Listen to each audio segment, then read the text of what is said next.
Hello, hello, hello once again, ladies and gentlemen, and welcome back to Magic 2014. So this is the third episode, and we're continuing on our kind of tutorial of getting into grips with the different kind of basic concepts surrounding Magic and the different gameplay mechanics and things like that.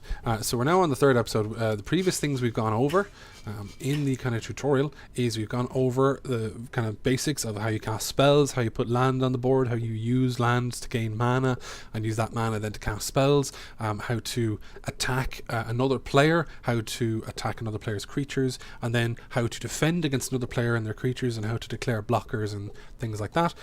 We've also learned about sorceries, which can only be played during your turn, during two specific phases of your turn. We've then moved on to enchantments, which are cards that will go onto the battlefield and stick to your creatures, give them various different benefits and things like that. We've also then come across instants, which can be played pretty much at any point, and we've also learned about the timer in this game of basically pausing gameplay and going, whoa, I want to actually play an instant here to gain an effect or kind of bounce back an effect or things like that. And now we're coming on to the next stage, which is activated abilities. So in the very first episode I spoke about activated abilities, and all the creatures that we've come across thus far have either had no ability or have had some sort of basic ability like flying or first strike, things like that. So now we're going to come across activated abilities. So the other abilities that those creatures had, like flying or first strike, etc., they're always there. Those are passive abilities. You don't have to do anything to actually activate them, aside from use them when you're actually doing things. You've drawn an artifact. Like creatures, lands, and enchantments, artifacts remain on the battlefield after being cast. Fantastic. So I wonder what that artifact is. I'm going to play a forest, and we now can play one of our Runeclaw Bears. So I'm going to cast my Runeclaw Bear. I've gone into my combat step, I can't do anything. I'm going to pause it just before my end step. Now, the game knows I can't do anything in this turn, so that's why it's automatically pushing me on at the end step, but I want to look at this card. Okay, so this card is called the Staff of the Wild Magus. It requires 3 colorless mana. It's an artifact, so it will kind of stay on the battlefield. Whenever you cast a green spell or a forest enters the battlefield under your control, you gain 1 life. Awesome, I love it. So all of my creatures are green, and furthermore, any creature counts as a spell, because in order to summon a creature, you cast that spell, and boom, I'm going to gain 1 life simply for casting creatures. I'm also going to gain 1 life anytime a forest enters the battlefield under my control, and really the only land I'm playing is forests, so that's going to be awesome. So next turn, I'll be able to play that, and then from then on, I'll be gaining 1 life anytime I cast creatures or cast land. Fantastic. I love it.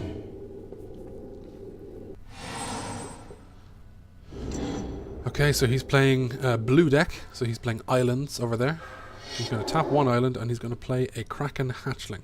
Interesting. So this Kraken Hatchling is a 0/4 creature, so he can't do any damage, but he can take 4 damage, so he's a handy little blocker. So my 2/2 Runeclaw Bear here won't be able to make it past that little hatchling. So, going to cast a forest, and I'm actually going to cast the Staff of the Wild Magus just so I can kickstart my life gain. So this will just go over here on the side, and it's on the battlefield, ready and waiting. So I can choose to attack here, but I'm not going to, because there's simply no point. I'm going to tap myself out. He'll be able to attack me then with something else if he can, so there's no point. I'm going to skip the attack. We'll do nothing, and we'll pass the turn over to the enemy. So he's got 3 blue mana. He can't attack with his creature because it does nothing. But now he's going to cast a Watercourser creature. So this creature has an activated ability, and this is what we were speaking about. You have to pay a cost of 1 blue mana in order to activate this ability. So if he wants to, at any point, he can cast 1 blue mana to give Watercourser +1, -1 until end of turn. So it'll turn from a 2/3 into a 3/2. I'm not quite sure why he'd want to do that, but that is the ability it has, so there you go. Your opponent has cast a creature with an activated ability. At any time, your opponent will be able to spend a blue mana to give Watercourser +1, -1 until end of turn. That's what I said. Anyway, so we're going to play a forest. Boom! So the artifact just resolves, and I get 1 life. So now I have Bone Splitter. So this is an artifact equipment. So it's an artifact like the Staff of the Magus. However, it's an equipment also, so you can equip it to a creature, and that creature will then get the benefits of that artifact. So in this case, equipped creature gets +2/+0, and there's a 1 colorless mana cost to actually equip it. So what we're going to do is we're going to pay the You've 1 cast an cost equipment. to cast it. Now that it's on the battlefield, you can attach it to a creature by paying its equip cost. So I'm going to continue, that's Use the fine. mouse to select Bone Splitter. Then use the mouse wheel to zoom and click its equip ability. Do I have to do that now? I really don't want to. Anyway, what I'm going to do is I'm first going to cast my Runeclaw Bear here and gain another 1 life.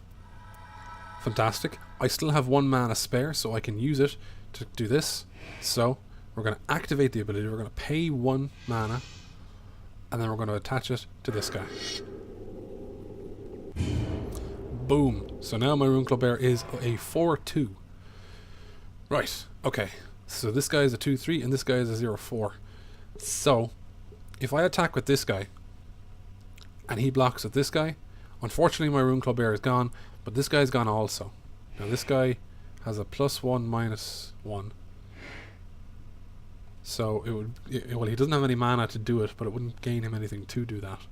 So now that equipment is just sitting there. That'll keep working away. Do I want to attack? I don't want to lose this guy, but there's a likelihood that they'll both disappear. The equipment will just stay there, so I'm going to do it. I'm going to attack. I'm just going to pause things here and just reiterate what I've said there. In the last video, we would have gone over enchantments and auras. And what happened with enchantments and auras is when you attach an aura to a creature, if that creature then dies, boom, the aura also moves into the graveyard with it. However, with an equipment, because it's an artifact, it stays there on the battlefield even after the Runeclaw Bear has died. So the Runeclaw Bear goes into the graveyard, but the Bone Splitter is still sitting there in the battlefield, just waiting for somebody to pick it up and start using it. So we'll continue. He is going to declare a blocker, and he's going to block with that guy, so they'll both die.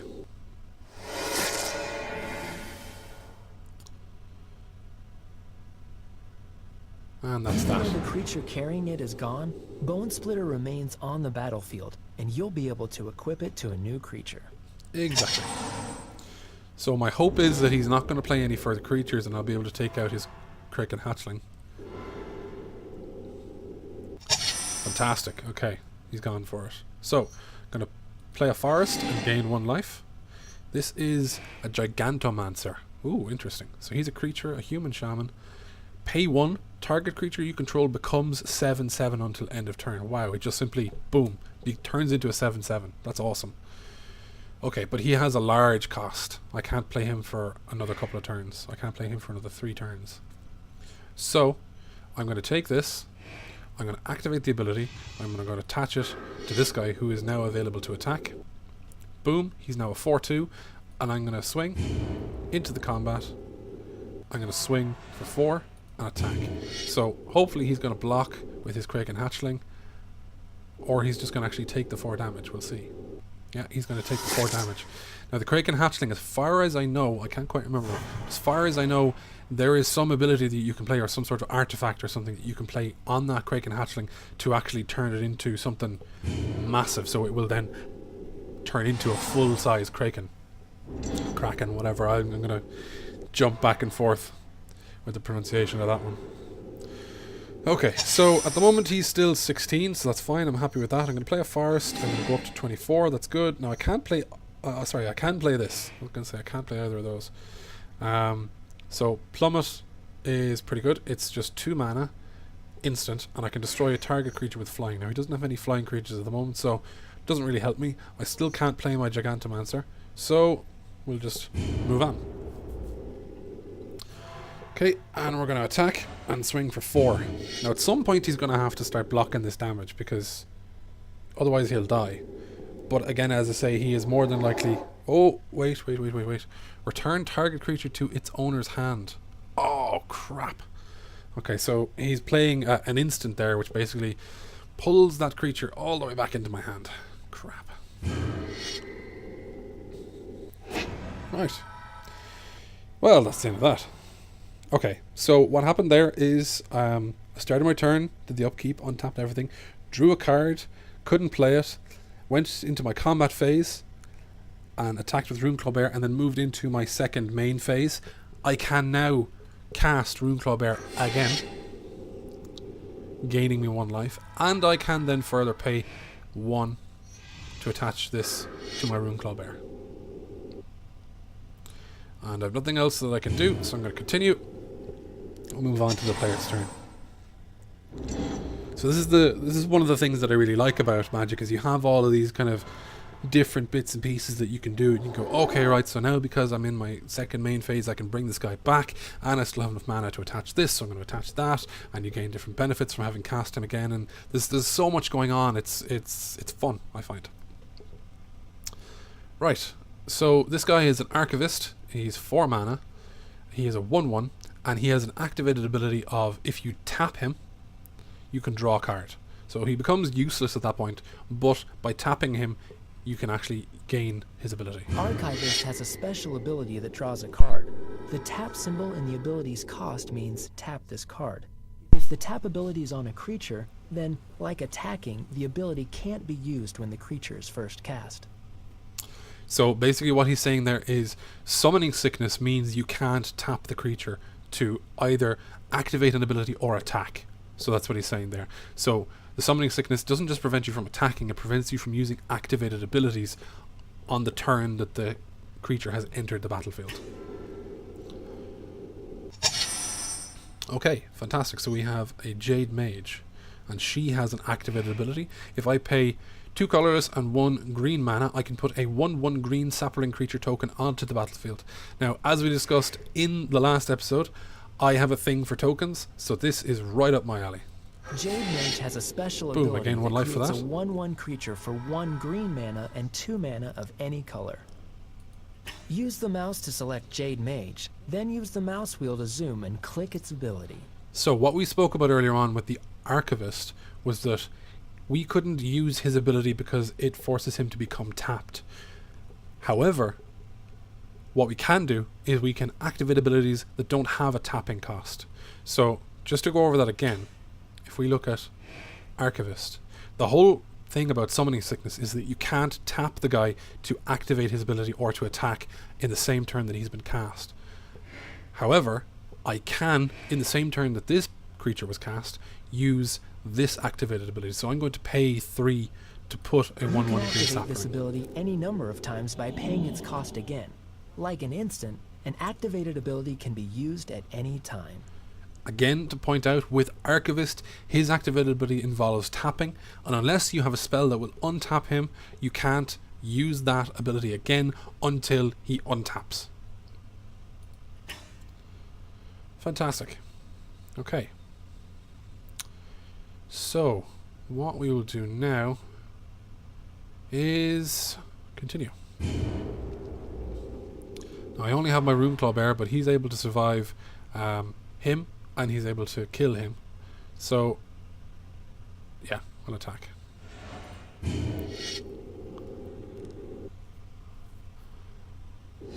Fantastic. So he's going to block with his Kraken Hatchling.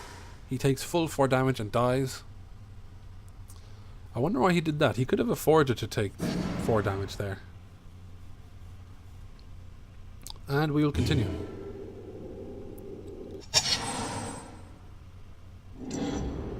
So he now has access to 7 blue mana.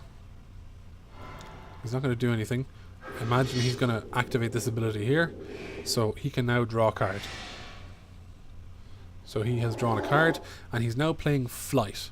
So enchanted creature has flying. So he's now, I assume, going to make this guy a flyer. Boom. So now I can't block him or stop him because I don't have any flyers.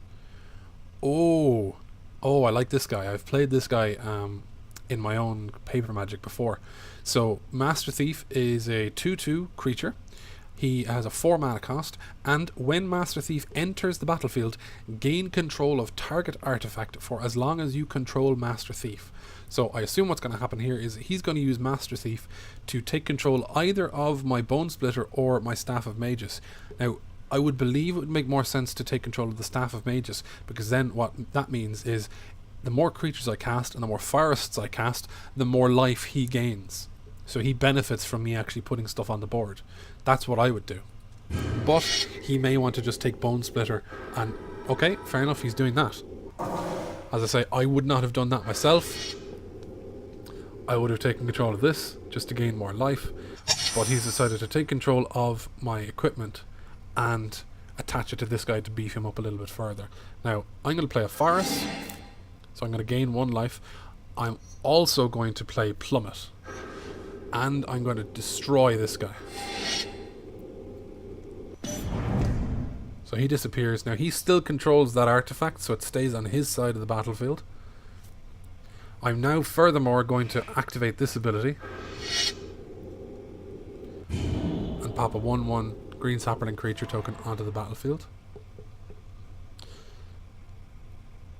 And I'm now going to swing with these.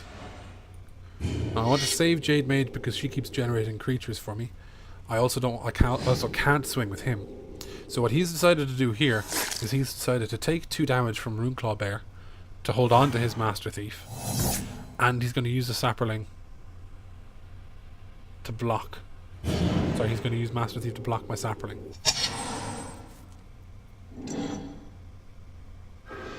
So now he's going to pay 1 mana and attach that to this guy, who now becomes a 4/2, and he becomes a big threat now.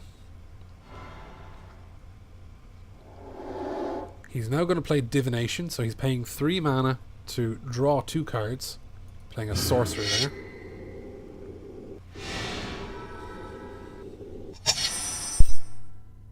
Okay, so now it's my turn again. So, Elvish Piper. So it's a 4 mana cost creature, an elf shaman, and you need to pay 1 green mana, and you also need to tap it, and then you may put a creature card from your hand onto the battlefield. So by tapping this creature and paying 1 green mana, I can just simply put a creature onto the battlefield without paying its cost. So this guy, who has an 8 mana cost, now simply has a cost of 1 mana, and she is tapped. Now the problem is, I won't be able to activate that ability just now. So I'm going to play her, she goes onto the battlefield, but because I can't tap her this turn, I can't activate that ability yet. I can still, however, activate this ability, and I'm going to do just that. Boom, Sapperling creature on the board. Oh shit. Okay, so he's playing an instant here for 2 mana, and he's going to tap up to 3 target creatures. So when I say, because of summoning sickness, that I can't tap my creature in order to use one of its activated abilities or attack, that does not prevent a spell or an effect or the other player from tapping that self-same creature to prevent it from blocking. So more than likely, he's going to use this to block one or more of these creatures. Now, if I had less creatures and one of them was summoning sick, he would have done the same thing anyway.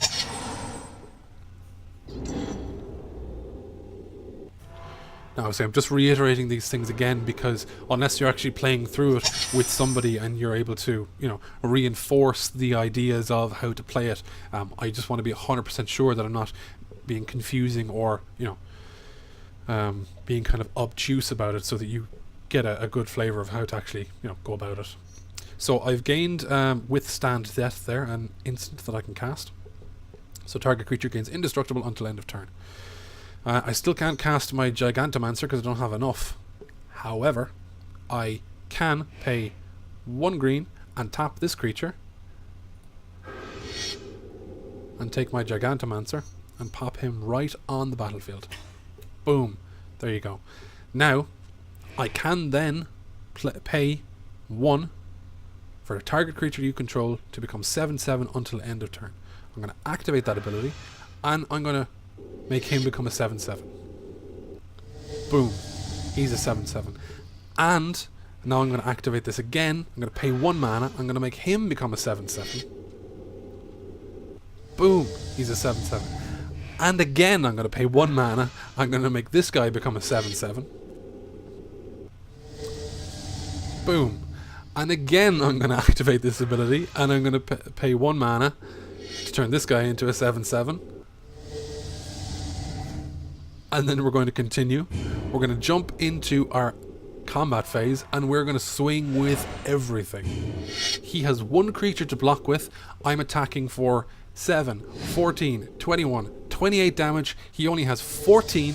He's going to block one of my creatures, negating 7 of that damage. So he's going to take 7, 14, 21. He's going down. Boom. There we go. Bye bye, Master Thief.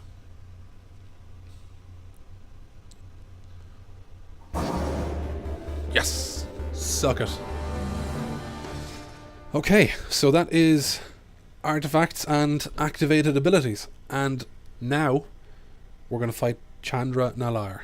So by defeating this opponent, we can continue and we can unlock a new deck. So the idea of this game is that you will just start off with a random deck, and once you play through the game, you'll start unlocking more and more decks, and you can kind of choose from there. Now, thankfully, I didn't actually choose the green deck, but green is my colour of choice normally. So I've been using a green deck the whole way along. So I'm not really going to change. I'm enjoying the abilities and the creatures that I'm using at the moment. But unlocking new decks allows me access to more cards, and I can then change up my deck to suit my playstyle. Now at the moment, as I mentioned, in paper Magic, I actually have a genre or a kind of a type or a theme that I like to follow. So hopefully throughout the course of this game, in this series, I'll be able to kind of tweak the deck that I'm using here at the moment to fall more in line with that theme. But I'm not hugely concerned with that, because these decks are already set up to be, you know, well-rounded. So let's cut out the chit chat and go straight into fighting Chandra Nalaar. So this is myself. I'm using the Hunter's Strength deck, which is simply green. I can go through these different ones. They're all locked. I haven't unlocked them yet. I can choose a random deck. I assume that won't give me one of these locked ones. So Hunter's Strength. So large creatures, slow enough deck speed, not very flexible, and the cards don't work hugely well together. Same kind of thing with Chandra Nalaar. She's all fire. Her deck is very, very flexible, not too fast. Creatures are not too big. So, yeah, let's do it.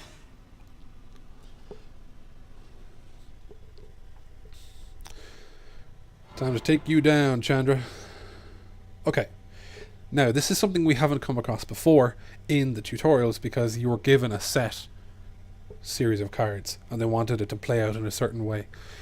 With this is our first proper normal game, and in your proper normal game, like any game of cards, you will shuffle your deck and you'll deal out 7 cards. And based on the distribution of mana and spells and creatures in your hand, you can then choose, no, I don't want to keep that hand, I'm going to draw a new hand. And at that point, instead of drawing 7, you draw 6. If you don't like that hand, then you put it back and you draw 5 and you draw 4 until you're happy. So I have Overrun, which can't be played for 5 turns. I have Enlarge, which can't be played for 5 turns. I have Prey Upon, which can be played first turn. I have a Sentinel Spider I can't play for 5 turns. I have a Cudgel Troll I can't play for 4 turns, and I have 2 Forests. So there's not really much going on there. I could keep it for the Forests and hope I draw something good, but I'm going to take a gamble and I'm going to draw a new hand. So this is my 6 cards. I now have 3 Forests, I have a Staff of the Wild Mages, and I have Prey Upon, and I have 2 Cudgel Trolls. So it's not really going to get much better than this, so I'm going to keep this hand. One other thing to mention is that at the end of your turn, you can only have up to 7 cards in your hand. So if at any point during the game you draw loads and loads of cards into your hand, and you have more than 7, at that point you have to discard some cards. It's not something that comes up very often, but I feel it's worth mentioning. So I'm going to play a Forest. Nothing else I can do. We'll move on.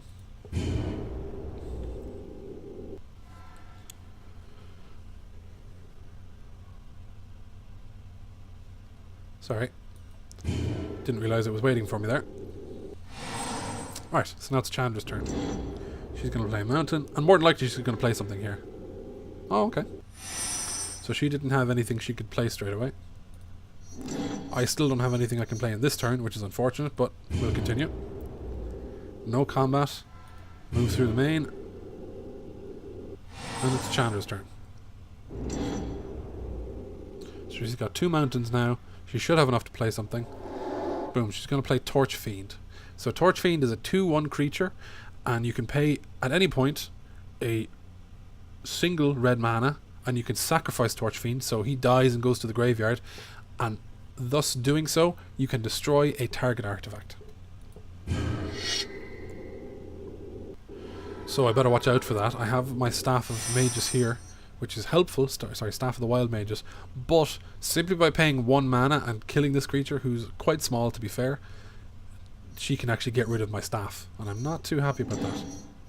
But I've nothing else to play this turn, and it would make him sacrifice that creature, so make her sacrifice that creature, so we'll do it. And we continue. There's no combat to be had, and we continue. So her turn, she untaps. More than likely she's going to play something else now, possibly leaving 1 mana left over. Okay, it's going to swing for 2. I can't block, I take 2 damage. Now I don't know whether she's going to wait to sacrifice it and take my artifact. Yeah, she's going to wait because she's playing this instead. So this is Pilgrim's Eye. It's an artifact creature. So it's both an artifact and a creature. It has a cost of 3. So when Pilgrim's Eye enters the battlefield, you may search your library for a basic land card, reveal it, put it into your hand, then shuffle your library. So again, this is a may. You may do this. You don't have to. But your only opportunity to do it is when it enters the battlefield. This is very, very early on, so the more land you have, the better to actually play. So more than likely she is going to actually use that ability. It's a flyer, so I can't block it. She's going to reveal a land, goes into her hand. Okay, so I gain 1 life because of that. I go up to 19. I can now cast my Cudgel Trolls, and I gain 1 life for that as well. So this guy has an activated ability. Perfect. So I'm going to zoom in here. That's fine, don't show that again. So this is a very interesting ability, and the way this operates in this game is ever so slightly different to the way it actually works in paper Magic. So by paying 1 green mana, I can regenerate Cudgel Troll. So Summoning Sickness, that's fine. Creature. That's interesting. Why is it not telling me anything about regenerate?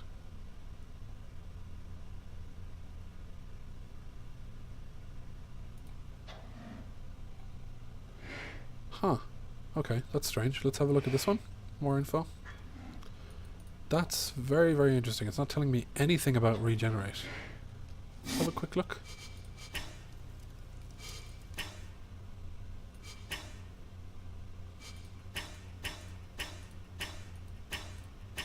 There we go. If a creature is about to be destroyed, activate its regenerate ability to save it. So Cudgel Troll's ability costs 1 of these, so regenerate it. So note the wording of this. If a creature is about to be destroyed, activate its regenerate ability to save it. So the way you have to do it in this game is when attack happens, that's when you regenerate it. But in the actual game of Magic, what happens is the damage will resolve first, and then you will pay the mana cost to regenerate the Cudgel Troll. I'm not quite sure why it didn't show me that information here, but that's fair enough. So we'll continue. So that's fine, I can't attack with him because he's summoning sick. So we'll continue. Okay. Right, so playing Chandra's Phoenix for 3 mana. It has flying and it has haste. It's a 2/2 creature, so this thing can attack me this turn. It's a flyer as well, so I can't block it.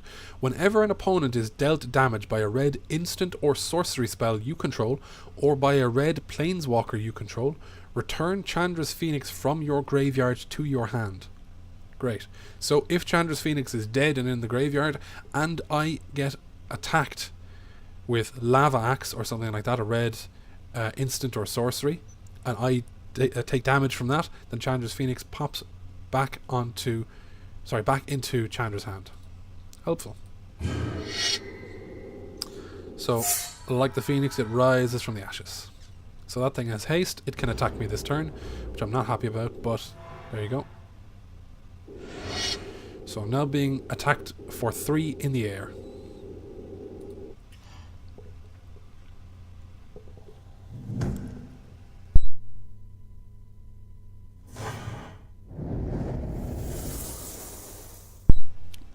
And we go down to 17. Okay, so I'm going to play a forest. I gain 1 life. Now I have the opportunity here to pay various different costs and play different things. So this is a sorcery, and it only lasts until the end of turn, so I don't think I'm going to play it right now. However, I do want to play Prey Upon, because what this will do is it will allow me to directly make this guy fight against another guy. And what I want to try and do is I want to try and use the regenerate ability to prevent him from dying, and thereby... Oh no, actually I can't. I was assuming there that I would be able to reuse this Prey Upon, but I can only use it once, so there's no point. So I'm going to use Prey Upon. I'm going to choose this guy. Now, which one of these guys do I actually want to take out? I'm going to keep this guy here, because I know he can do 2 damage and he's in the air. That's fine. But if for whatever reason Chandra plays an instant or a sorcery that does damage directly to me, I don't want the Phoenix coming back. So better the enemy I know than the enemy I don't. So I'm going to make him fight this guy so that he can't actually destroy my artifact. So they fought. Oh, fuck it. Oh, right, okay. A lot of things happened there, and it wasn't very clear exactly what was happening. So I tried to force the, what is it called? The Torch Fiend and my Cudgel Troll to fight directly so that I could basically kill him and prevent him from activating his ability. However, what Chandra then did was she activated her ability to kill my artifact while I was trying to attack. So I basically forced her hand there, and she did what I didn't want her to do. Fine, okay, I'm going to cast Cudgel Troll here. Now, they're both tapped, so I can swing for 4. And she's tapped out, fully tapped out, so she's going to have to take it.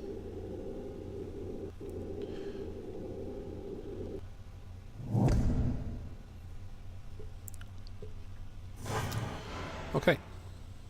Now, I can't play Sentinel Spider because I don't have 5 mana available to me. However, I would like to point out this ability here. It's called Vigilance. And what Vigilance means is this creature does not tap. So, this creature has reach, so it can block creatures with flying. It also has Vigilance, so it does not tap when it attacks. So, ordinarily you would tap this creature to make it attack. But, when you attack with this creature, he does not tap. Which is very, very handy. Okay, I can't do anything else this turn, so we're going to continue. So she now has everything available to her. She's got 2 flyers, she got 5 mana. And she's going to swing at me for 3 in the air. I can't block, don't have anything to block with, so I take 3 damage.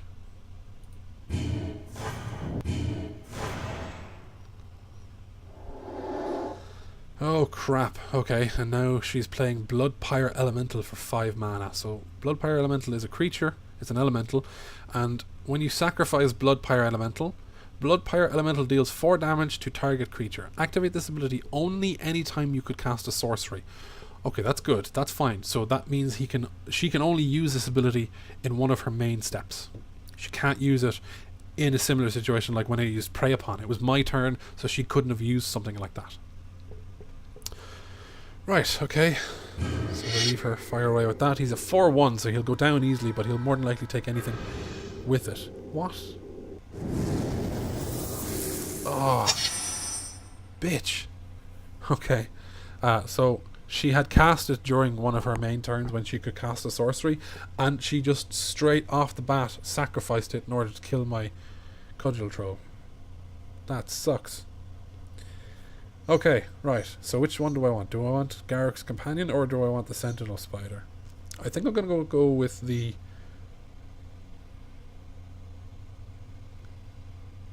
Yeah, I'm going to pay for Enlarge. I'm going to cast it on my Cudgel Troll. So he now goes up to 11-10. And I'm going to swing for 11 at Chandra. She's fully tapped out. There's no way she can block it. So I'm happy with that. It does open me up to being attacked. But I'm on 16, so I'm kind of okay. She's going down 5. So I should make it through the next turn. Okay, so she's got access to 6 red mana, so she could do something quite deadly to me here. So I don't have anything to block with. She's going to swing for 1 in the air, and 2 in the air. Here we go. This is what I was worried about. Cone of Flame. So 5 mana. Cone of Flame deals 1 damage to target creature or player, 2 damage to another target creature or player, and 3 damage to a third target creature or player. Shit. Okay. So I believe what he can do with this is... I don't know, can he target the same creature again and again? Oh, wow. Okay. So what he did there was he targeted one of his own creatures, one of my creatures, and me, and did damage to me. Well, that's kind of prickish. Okay, so I only have 5 land. I'm in a bit of a pickle here. I don't have anything that can attack straight away, but this guy is the strongest one I have, and he has reach. So I'm going to cast him. Okay, so he has vigilance, so he doesn't tap when he attacks, but I still can't play him yet, as I can't attack with him. So let's see what happens.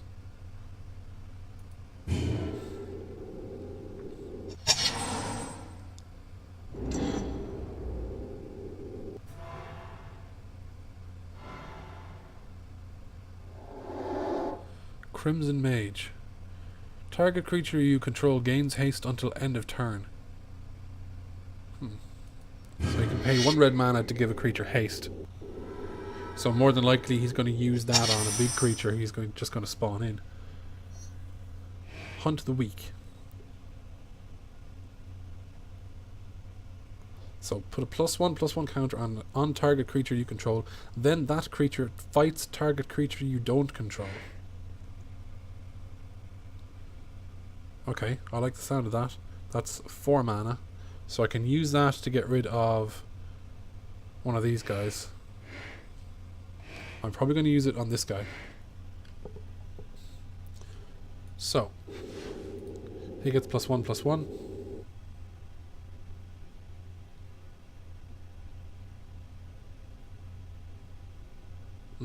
Hang on.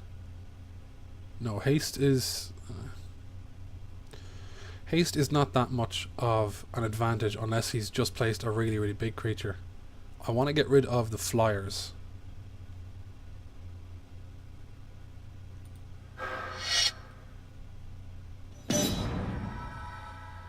Okay, so now we're down to 5/3.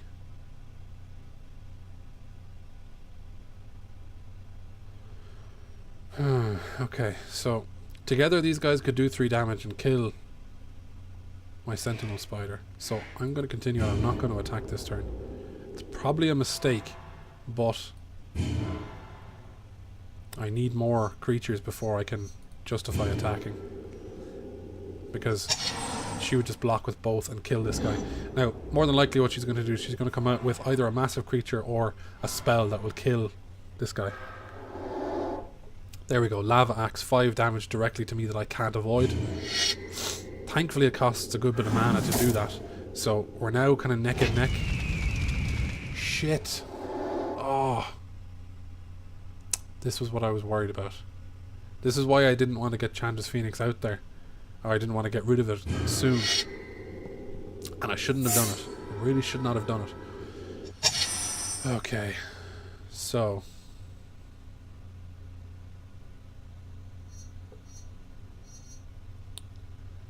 yeah, it's going to go with Gloom Widow. And I'm going to cast Garrick's Companion as well, just so I have an extra blocker.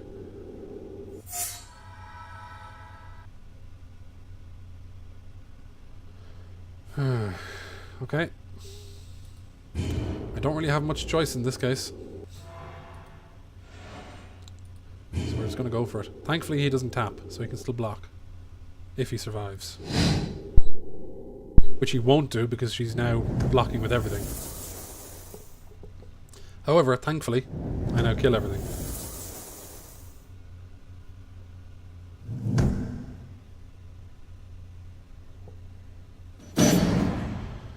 Phew. Okay. So. She has no creatures, but she has a lot of mana. Let's see what she does. Goblin Arsonist. When Goblin Arsonist dies, you may have it deal 1 damage to target creature or player. Fudge. Okay, if that's all she does, then I'm sorted. Okay, fantastic. I like it.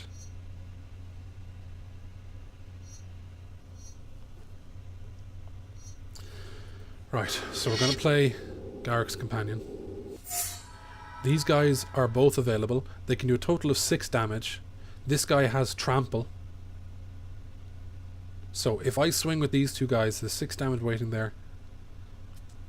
Oh, okay. So what can happen here is Chandra can survive by blocking this guy with the Arsonist. That way Chandra only receives 3 damage and survives. Goblin Arsonist will die and can then do 1 damage to one of my creatures, or more than likely me. So I won't be able to take her out this turn. Fuck. Okay.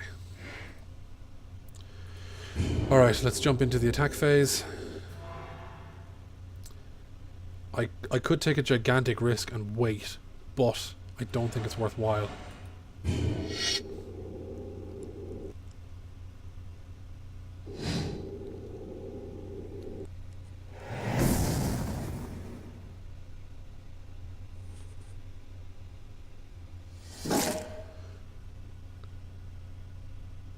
So, more than likely what's going to happen here is Chandra's Phoenix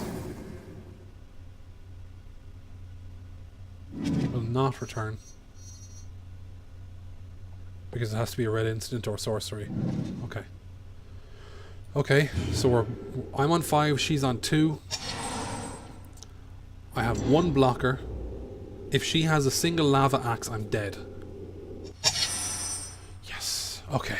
That's good. That's very, very good. So now I have 6 mana. I can't cast this guy, but I can now swing for 9. So unless she has something that can stop all of them, I win. If she takes damage from a single one of them, boom, dead. Suck it, Chandra. Oh, phew. That was very, very close. That was obviously, thus far, it's been the closest duel that I've fought. And yeah, I will be honest, my heart is beginning to kind of pound a little bit there. Whew, okay, so we've won. Hooray! So I've won and I've unlocked the Firewave deck, so I've unlocked Chandra's deck. I've also unlocked this card, Master of the Wild Hunt. So this guy is a 4 mana card. He's mythic rare, so this guy is very, very rare. At the beginning of your upkeep, put a 2/2 green wolf creature token onto the battlefield. Nice. And then to tap this guy, if you tap this guy, tap all untapped wolf creatures you control. Each wolf tapped this way deals damage equal to its power to target creature. That creature deals damage equal to its power divided as its controller chooses among any number of those wolves. Okay, that's painful. Not even going to go there right now. So if I so choose, I can put this guy into my deck and use him. And there we go. So we've played the whole way through the tutorial. We've defeated Chandra Nalaar by applying all of the lessons that we've learnt. And it's now time to go into the main campaign. You. It won't happen again. So this is some of the kind of story stuff that we're seeing there. A traitorous planeswalker named Ramaz. In the previous Magic games like Magic 2013, Duels of the Planeswalkers and stuff like that, they have these kind of story things that kind of drive the game along. I don't really find any real benefit to them. I mean, it's kind of cool, but it's not really the stories and the stuff around that really kind of really interests me in the game. It's the different dynamics of all the different cards. Some people really enjoy the kind of backstory that's there. Other people like myself, as I say, don't. So the cool thing about this is you have all these different planes that you can actually play through. So we have Innistrad, which would have been one of the expansions from 2011, 2012. Then we have Zendikar, which would have been a bit good before that. Chandalar, I'm actually not familiar with that one. Alara, that would have been back further as well. Ravnica only just recently got reintroduced, so that's still currently part of the standard set. So these are the different planes we can play through, and we'll be going through some of those in the next couple of episodes. So that was that. So we've now gone over all of the basics of Magic, and we'll probably come across some of the more kind of intricate rules like Master of the Wild Hunt later on in some of the other episodes. So thanks very much for coming along for the ride, guys. This episode was a little bit longer than I had intended, but these things happen. Like if you liked the video. Comment if you have any feedback, if you want to let me know if I did anything wrong, if you think I could have, defeated Chandra earlier, or if you have any comments to that effect. And subscribe for more. Thanks very much once again. We'll talk to you guys in the next episode. Alright, we'll see you. Take care.